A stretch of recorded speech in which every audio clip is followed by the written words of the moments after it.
நான் டாக்டர் அமுதா ராமலிங்கம்.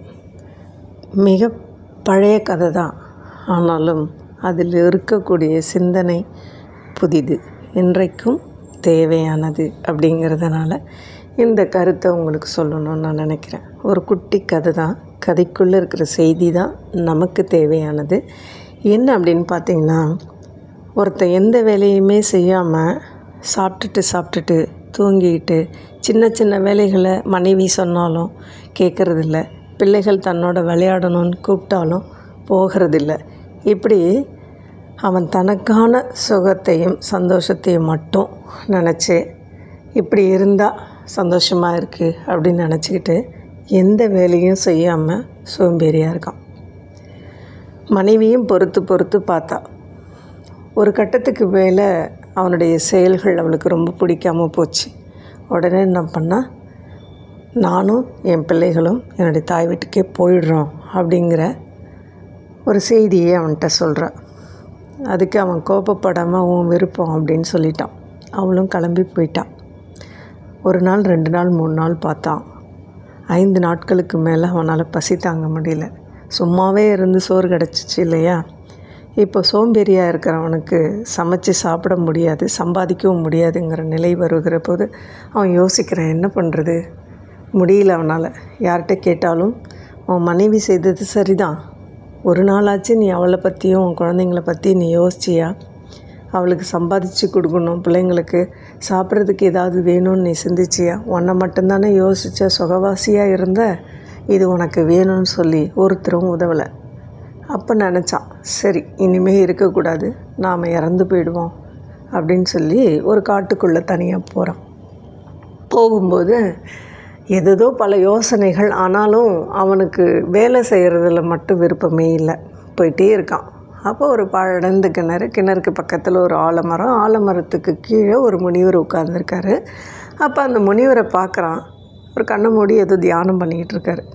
சரி இவர்கிட்ட போய் யோசனை கேட்டு பார்ப்போம் இறக்கிறதுக்கு முன்னாடி அப்படின்னு நினச்சிக்கிட்டு அவர்கிட்ட போகிறான். அவர் கண்ணை திறந்தவுடனே, என்னடா இவ்வளோ பெரிய காட்டுக்குள்ளே எனக்கே தெரியாமல் யாரோ ஒருத்தன் என் முன்னாடி உட்காந்துருக்கானேன்னு கண் விழித்த உடனே அவனை பார்க்குறாரு. பார்த்துட்டு, என்ன தம்பி உனக்கு என்ன வேணும் அப்படின்னு கேட்குறாரு. இல்லைங்க ஐயா, நான் இறந்து போயிடலான்னு முடிவு பண்ணிட்டேன், இந்த கிணத்துல குதிக்கிறதுக்காக வந்திருக்கேன். அதான் நீங்கள் யாரோ தனியாக உட்காந்துருக்கீங்களே, நான் இறந்து போயிட்டேன் எல்லார்ட்டையும் போய் சொல்லிடுவீங்களே அப்படிங்கிறதுக்காக நான் இங்கே உங்களை பார்க்குறேன். அதனால் என்ன, அது நீ எடுத்த முடிவு தானே, பரவாயில்ல போய் குதிச்சிரு அப்படின்னு. என்னடா இது, ஒருத்தன் சாக போகிறேன்னு சொல்கிறான், சர்வசாதாரணமாக இந்த ஆள் நம்மளை குதிச்சிருன்னு சொல்கிறானேன்னு நினச்சிக்கிட்டு, என்னங்க ஐயா சொல்கிறீங்க, என் உயிரே போக போகுதுன்னு சொல்கிறேன், ஒன்றும் உனக்காக நான் ஏன் வருந்தணும், நான் என்ன உன் உறவா, உற்றார்களா, உன்னுடைய உடன்பிறப்பா, அப்படி இருக்கும்பொழுது நான் ஏன் வருந்தணும் அப்படின்னு கேட்குறார். வருத்தப்பட வேண்டியவங்களே உன்னை பற்றி யோசிக்காத போது நான் ஏன் யோசிக்கணும் அப்படிங்கிறார். இவனுக்கு தூக்கி வாரி போட்டுச்சு, என்ன பண்ணுறதுன்னு தெரியல. சரி, ஆனால் அவர் ஒரு யோசனை சொல்கிறார். ஆமாம், நீ எதுக்கு இறந்து போகணும்னு வந்த, அதை மட்டும் எனக்கு சொல்லு, நான் உனக்கு ஒரு யோசனை சொல்கிறேன்னு சொல்கிறார். சரின்னு அவனும் சொல்கிறான். அப்போ அவர் சொல்கிறாரு, சரி நீ இறக்கிறதுக்கு முன்னாடி எனக்கு ஒரு நன்மையை செய், தீமை தான் செஞ்சுட்டு போகக்கூடாது, ஆனால் நன்மையை செய்துட்டு போகலாம்ல, எனக்காக செய்வியான்னு கேட்குறார்.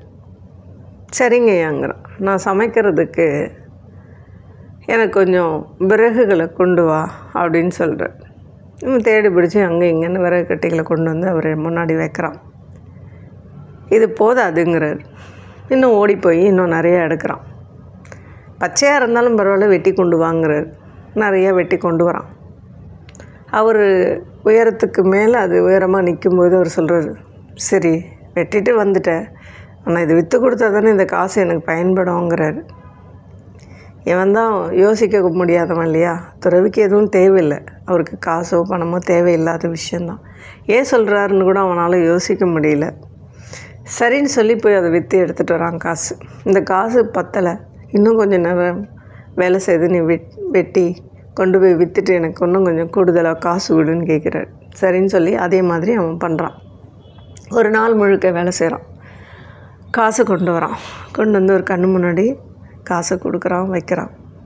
உடனே அவர் கேட்டார், இது எனக்கானது தான், ஆனால் இதை சம்பாதிச்சது முழுக்க உனக்கு தானே தரணும்.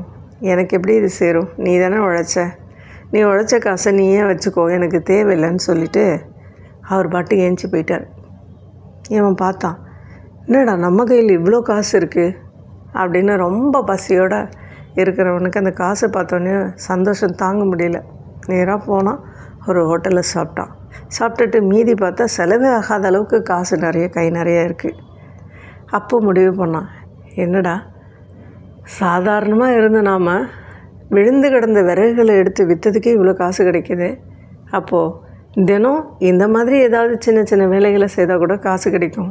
இது நாம் செலவு பண்ணது போக மீதியை வீட்டில் கொடுத்துருந்தா கூட என் மனைவியும் பிள்ளைகளும் என்னை விட்டு போயிருக்க மாட்டாங்கல்ல. அதனால் நான் இவ்வளோ பெரிய தப்பு செய்திருக்கிறேன். சரி, உடனடியாக போய் இந்த காசை மனைவிக்கிட்ட கொடுத்து நான் இது மாதிரி உழைக்கவும் பிழைக்கவும் கற்றுக்கிட்டேன்னு சொன்னால் சந்தோஷப்படுவா அப்படின்னு நினச்சிக்கிட்டு அந்த காசை எடுத்துகிட்டு ஓடுறான். உடனே மனைவிக்கிட்ட காட்டுறான் காசு. அப்போ கேட்குறான், இந்த காசு உனக்கு எப்படி கிடச்சிது? நீ தான் சோம்பேறியாச்சு, உன்னால் ஒன்றுமே செய்ய முடியாது.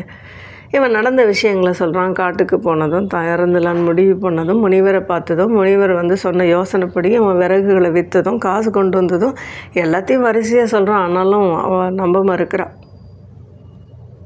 அப்புறம் அவன் சத்தியம் பண்ணி சொல்கிறான் சாமி முன்னாடி நின்று, சத்தியமாக இதெல்லாம் நானே உழைச்ச காசு, இனிமேல் உனக்கு எந்த விதத்துலேயும் நான் தொல்லையோ வருத்தமோ கொடுக்க மாட்டேன், வாயன் கூட நம்ம இனிமேல் சந்தோஷமாக இருக்கலாம் அப்படின்னு. அப்போ சின்னதாக அவளுக்கு ஒரு புன்னகை வெளிப்படுது. அந்த அவள் சிரிக்கிறப்போ முதல் முறையாக அவன் முகத்தை பார்க்குறான். ஓ, இவ்வளோ ஒரு சந்தோஷத்தை நம்மளால் தர முடியுங்கிறது இவ்வளோ நாளாக தெரியாமல் போச்சு. பிறரை சிரிக்க வச்சு பார்க்குறதுல இருக்கிற சந்தோஷம் வேறு எதுலேயுமே இல்லையே.